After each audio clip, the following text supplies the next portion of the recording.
Hello, in today's project I'm going to show you how I make this little Celtic brooch using some scrap wire I was given. The scrap wire I was given I think has been in some sort of fire. It is very scorched and very soft and pliable, so it's been annealed already.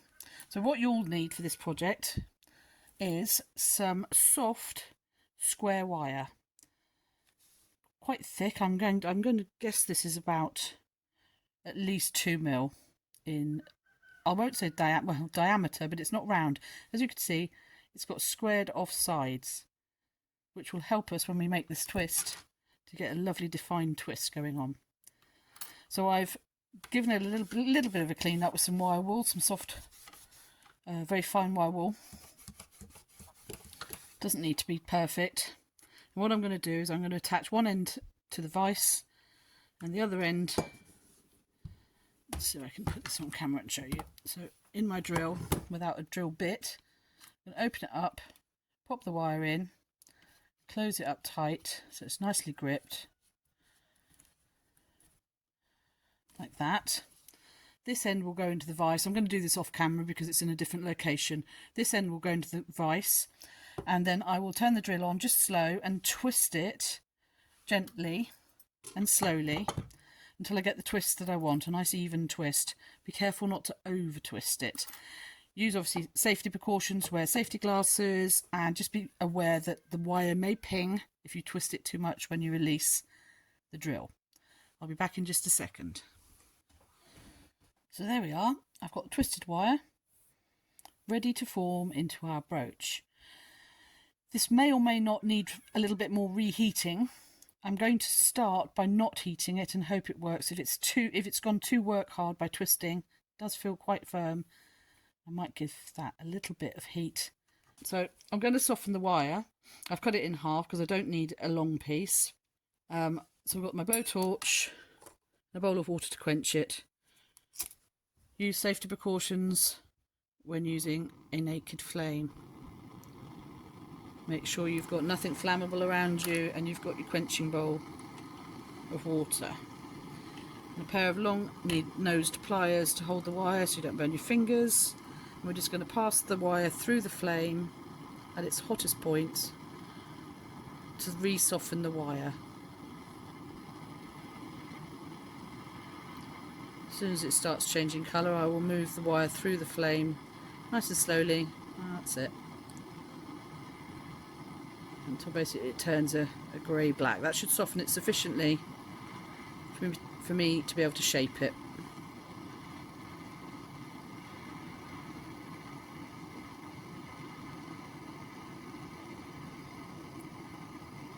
So like I say, use all safety precautions when using a naked flame.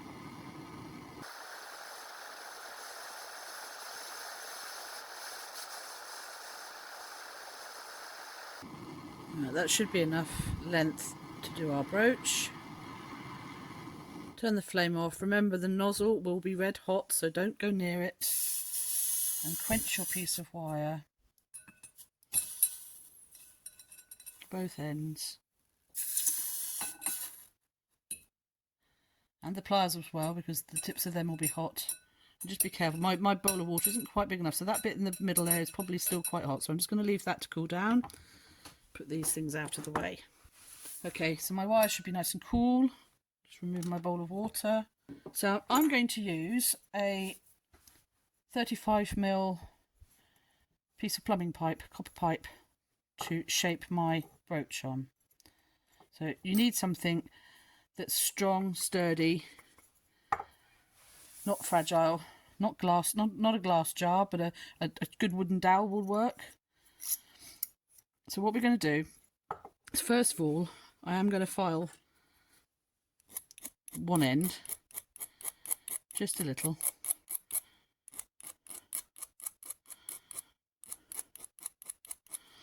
And then we're going to bend, holding that on there. I'm hoping it's nice and soft and easy to bend, which it looks like it is. If it's not soft enough, give it some more heat. So we're going to come all the way around, get a nice circle going on there, and I'm just going to tap that, which is why you need something sturdy. I'm just going to tap that end in to make sure we've got a nice circle. I don't want to leave a big gap, and obviously when we hammer it's going to expand the wire a little bit, so I'm going to cut the other end about there. These aren't the best pliers in the world, hopefully they'll cut. There we are. So I've left a gap of about, it's not quite 2 centimetres. So I'm going to file properly both ends now, because those are going to be our ends of our brooch, so we want them to be quite smooth. We can file them again when we've done some hammering.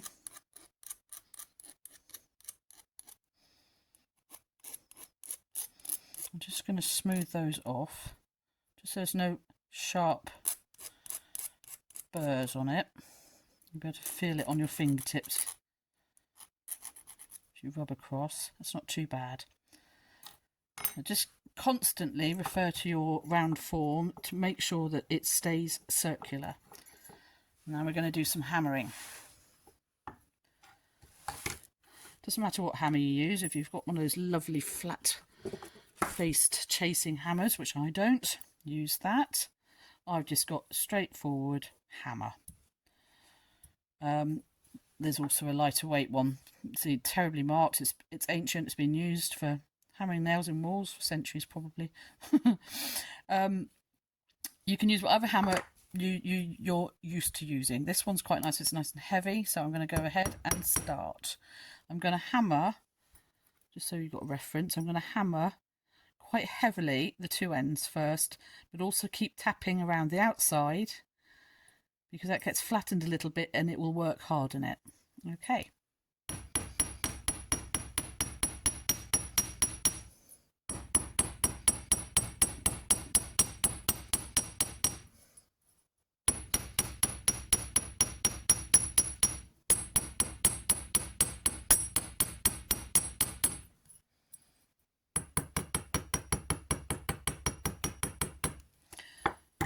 Frequently keep checking against your round form and making sure it's staying in shape, and occasionally I just with a lighter hammer, perhaps if you have one to hand, just tap those ends in so they stay nice and circular.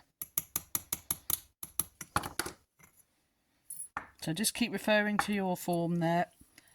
I'm going to transfer it just to the lighter weight hammer, just to do the twisted wire.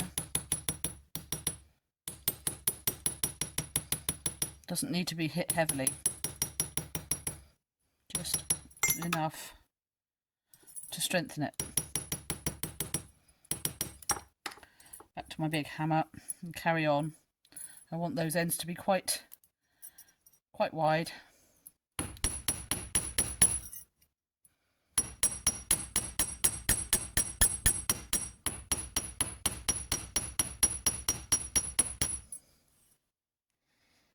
It's not too bad. I am trying to keep the hammering to one side, because then I can choose whether I want the surface side, which is closer to the block, or even though this has got quite a lot of textured marks on it now, it will be quite smooth, or the hammered side. I can choose once I've polished it up a little bit. I normally go for the hammered side because I like the marks. So we're not far off. That's our main part of the brooch. Just test, make sure it's fitting firm. And then the next thing we need to do is make the pin. So this is, I think this is 2mm wire, or just under 1.8. It should be sufficient. You can see it's quite flexible and bendy at the moment.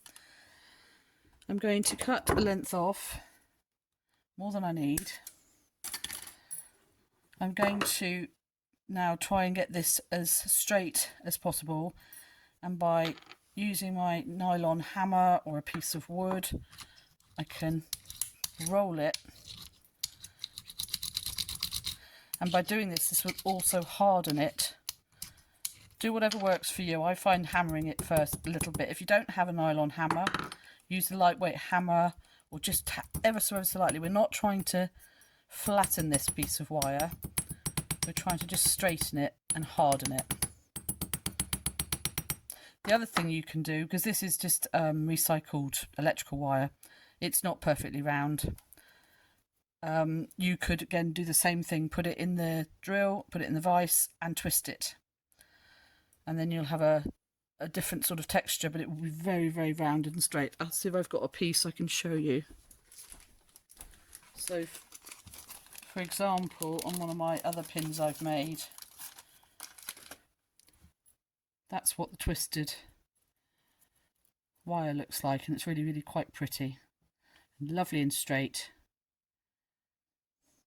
In fact, I'm quite tempted to do that for this brooch. I used a plain wire on this one, but I think I actually might go for the twisted wire.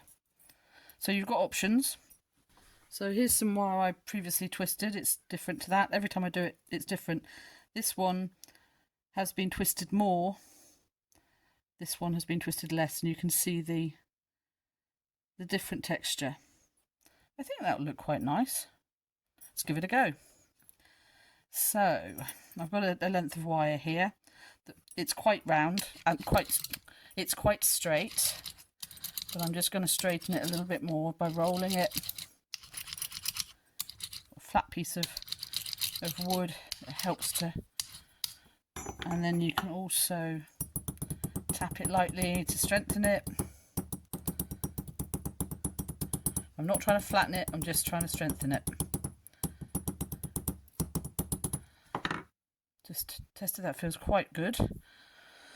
So the first thing I'm going to do is I'm going to file off the end, just make sure that's nice and smooth as best I can.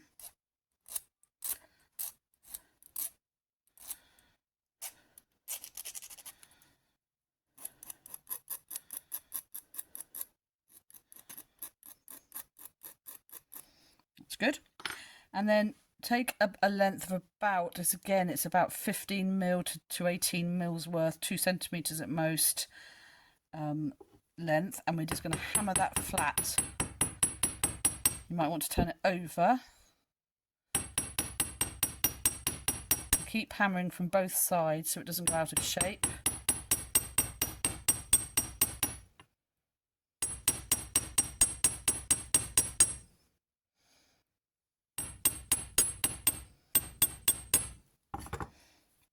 And then we're going to just file off, if need be, any burrs. That's actually quite smooth, so that's all right.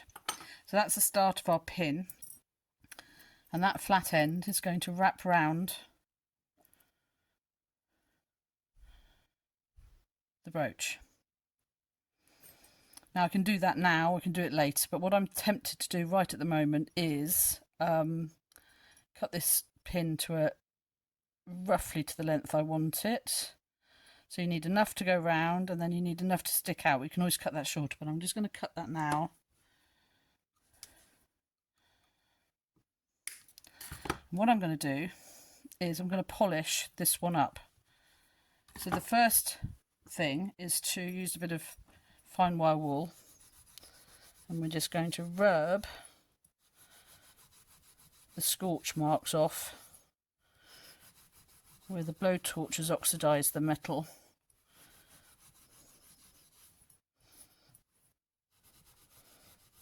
I'm going to get as much of that off as we can.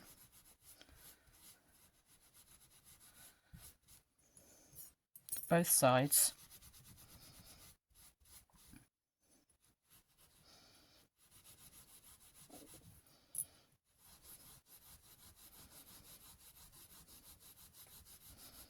It's easier to do this before the pin goes on, just because you can hold it flat. We're still going to polish it afterwards when it's all assembled as well.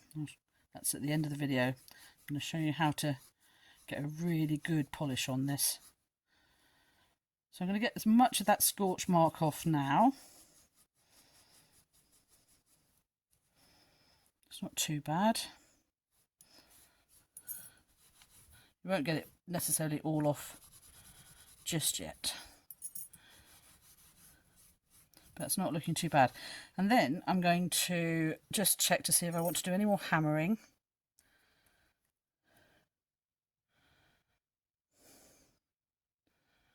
I'm going to just do a tiny bit more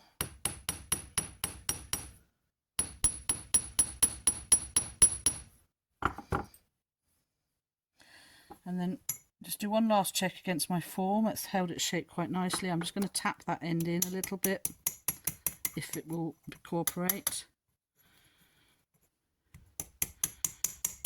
Don't think it's going to move much. I don't want to. I think that's okay. I don't want to misshape the edges.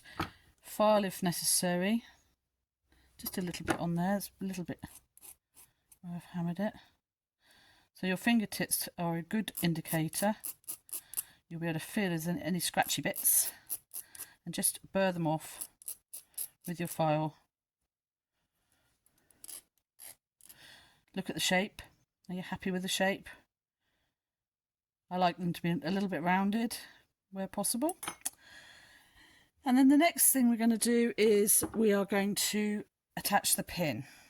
To attach the pin, you can use round nose pliers, or if you happen to have them, the stepped bell making pliers. These are perfect, but you can do it with simple round nose pliers. What I'm going to do is I'm going to choose the one that is about the right diameter to the brooch, which is this one here.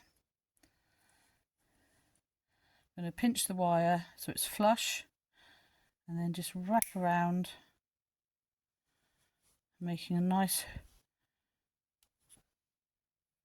It might be a bit small. I'm going to test it. You don't want to shut it, you don't want to close it up just yet. Well, it's not too bad, but it hasn't left me much to close up, so I'm just going to make that a little bit bigger. So I'm going to put my pliers in, just open that out a little bit and adjust. That doesn't look too bad. Okay, so I think we're ready to go. So we're going to just pop that on, making sure that that side, that's the back and this is the front. So you need to choose which side you want the front of the brooch to be. And I'm quite happy with the one I've chosen. So now I can close that up just with a pair of pliers. Go real gently because you'll mark the metal if you're not careful. If you've got nylon tip pliers, use those. But I'm just going to close that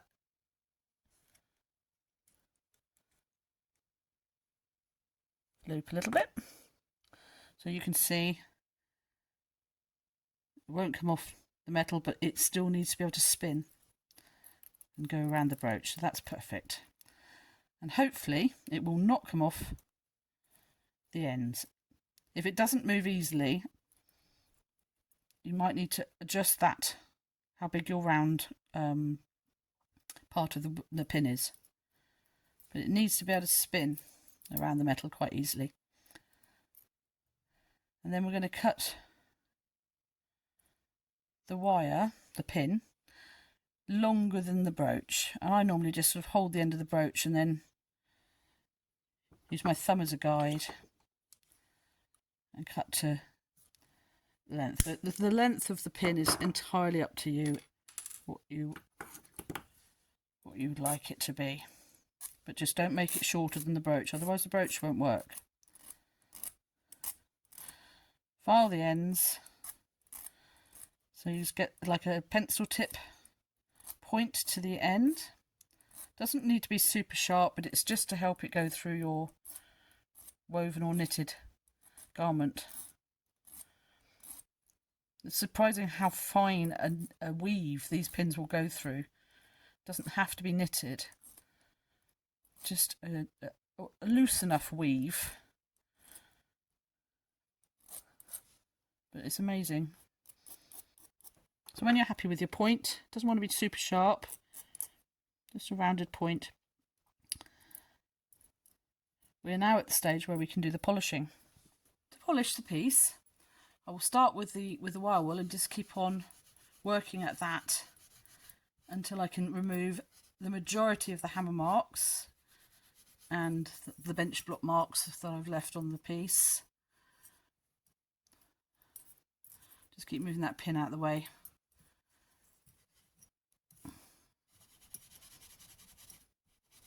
I concentrate on the two ends mostly because they're the bits that you really see. You want to get them as smooth as possible. Doesn't take much. If you don't have one of these rotary tools, you will need to do pretty much all of it with the wire wool. But if you have one of these, I totally recommend getting one. This was about €20 for one of my local stores. This was a bit more expensive, but this is an electric, it's a corded one. They're both great. I love them, and you can get all the bits. You can get polishing bits and drill bits and sanding bits, and they work really, really well. So I would say totally worth the investment to get one of those. I use them for so many things. So I'm just going to give that a quick polish up with the wire wool, and then we'll move over to the rotary polisher. I just want to show you the difference. So I'm going to just polish one side first, so you can see the difference this makes so quickly. I'm going to use the electric one for the moment. I will use this one because I'm going to use this one for the really final polish, because this has got a fluffier polishing head on it. The polishing compounds I've got, which I bought as a set, there's the colours go from red, blue, pink. But the ones you need, you can get away with just using the white. This, I think they call it brown. It's sort of like a red-brown colour one. Is a 500 grit. So this is the one we'd start with. But if you don't have that one and you only have the white, that's fine. The white is a 2000 grit, so much finer, and it gives you a really good polish. And the green, which I've hardly ever used actually, is a 2500 grit, which gives you a super fine polish. So that's the one we use at the end if you've got it. But generally I just use the white. But today I'm going to show you, we'll start with the red. So you just turn your drill on.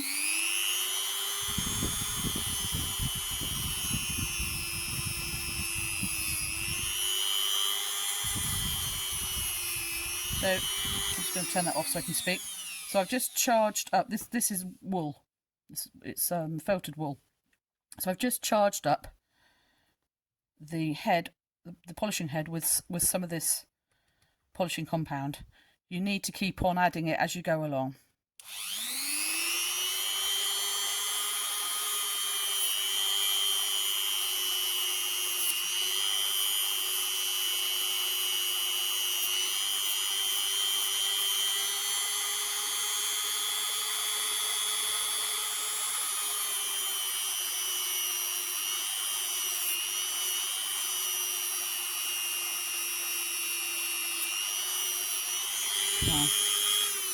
I'd like to explain that this goes pretty fast. It's sometimes, if you catch the edge, it will flick the brooch out of your hand.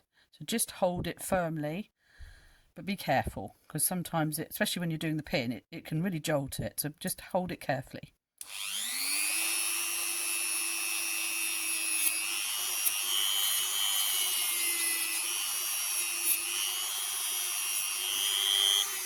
And the other thing to watch out for is it gets hot. So do keep stopping. If you find that this is getting too hot to hold, leave it for a second. So I'm just going to wipe that off just to show you, to see the difference already. Hopefully that shows up on the camera. Let's try and... But this is already much smoother than this side. So what we're going to do, I'm going to do this off camera because you don't really need to watch me polishing. I'm going to do the whole surface, front and back, with the red or brown polishing compound. And then I'll come back to you and we'll continue with the white. So I've gone over with the first round of polishing. You can already see it's looking quite nice. So what I'm going to do, we want to move to the white polish. I want to make sure that I've got as much of the red polish off my cleaning head. So all I'm going to do is use an old rag, turn it on.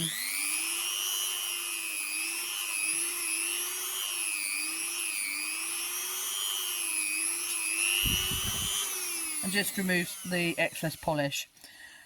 I will warn you that when you load your wool head up with the polish, it flicks quite a lot of polish off and away. So be careful how you point it, because you can end up with it in your mouth or in your eyes. I wear glasses, so it doesn't tend to go in my eyes. So just be aware that it can flick off. Won't particularly hurt you, but you don't really want it in your eyes. The other thing to point out is when you're doing the needle, have the needle on top, not underneath. If you have it underneath and you get to the end, it flicks it. And it really can be quite a jolt, and it can hurt, so be careful. I keep it on top and just turn the needle round like that when it's going round, okay?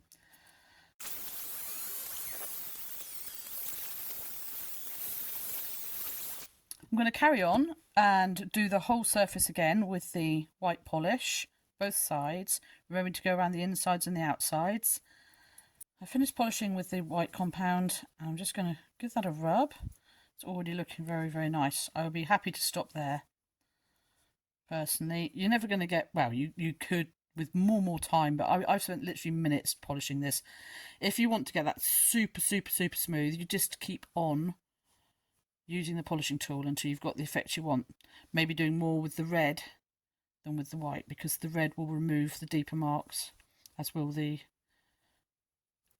steel wool. I don't mind the marks because it shows it's handmade. I don't want it to look like it's been made in a factory. I'm really happy with that.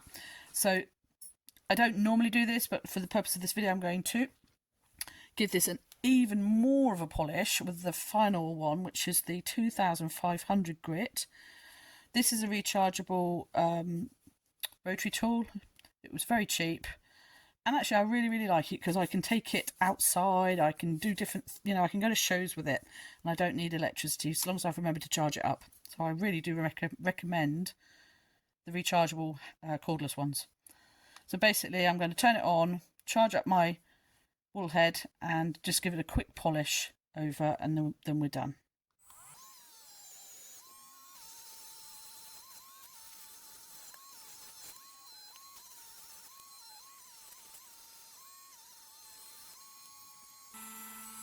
I'm only going to give the finer polish on the front.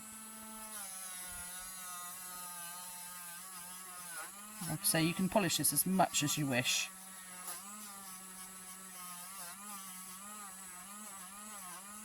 You also notice that the cordless rotary tool is a lot quieter.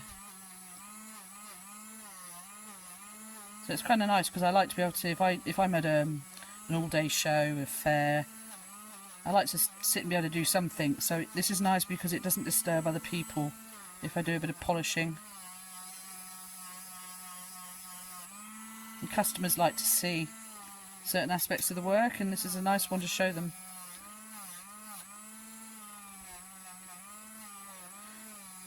So there we go, I'll stop there.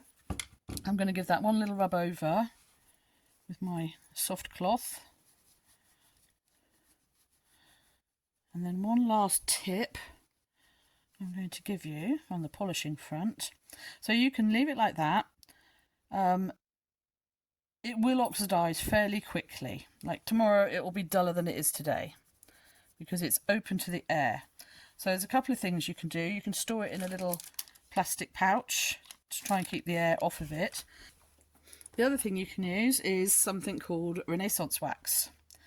This wax in this tin, it's quite a small tin, you think, it's about, I think this was 16 euros, but it goes such a long way. So I keep a tiny cloth in there. It stinks, by the way, it's petrol based.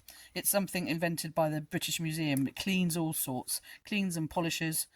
They use it on paintings, they use it on wood, but it's really good for sealing your copper piece. So you can use your fingertip or a little bit of rag that like I do. I've left that in there. Just need a tiny bit, and you just rub it all over.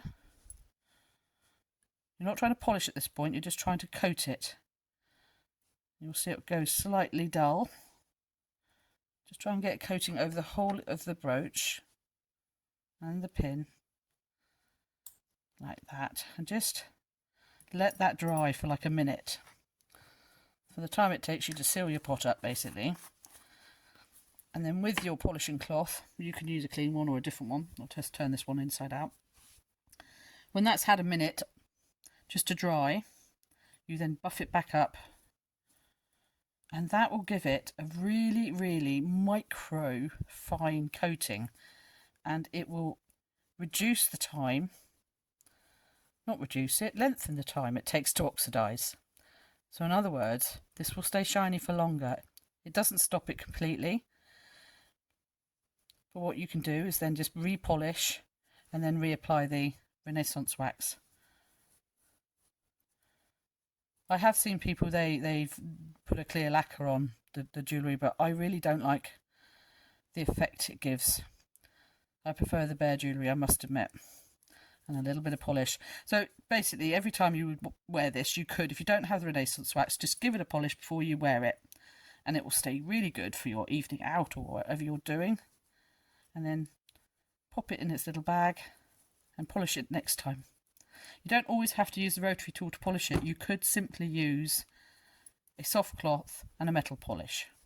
Just a little bit, just to bring the shine back up. So there we have it. So before we go, I just want to show you how to attach this to a knitted item. So you might be attaching a shawl together, overlapped, what have you. You just poke it in, and then bring the pin up to the top and just twist your brooch round like that, and that will hold your pin in place and looks terrific. So on some finer fabric I've got, a bit of scrap fabric, just to show you that this can go through, quite fine fabric. This is some, I don't know what they call it, velveteen or something. But you can see it's stretchy, but it's a really fine weave. And you can still poke it through. You may, I mean, this is probably too fine. But it still goes through, but it may leave a bit of a hole. So, you know, I wouldn't necessarily use something as fine as this, but we're not far off. So you can see that it will even go through a quite fine weave.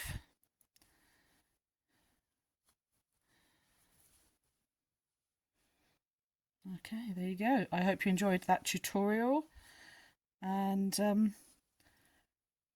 please give me a thumbs up if you did, and please consider subscribing.